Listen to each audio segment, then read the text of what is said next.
siguro no, na yung taong nakasanayan mo na laging nandyan para sa'yo biglang mawawala. Wala na, wala nang message, wala nang paramdam, as in wala na.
Alam mo kung ano yung masakit?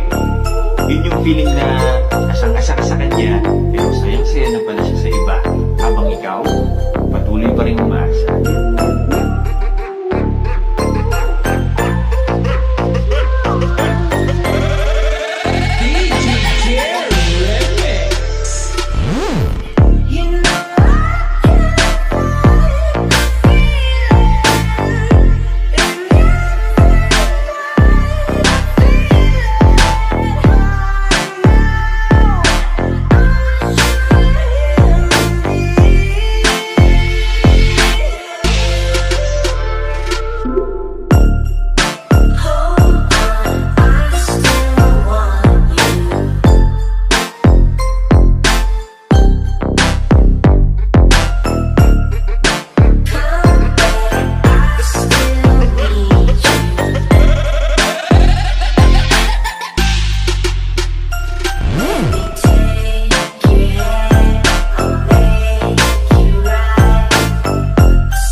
Napansin na ako, sobrang hirap siguro no, na yung taong nakasanayan mo na laging nandyan para sa'yo biglang mawawala.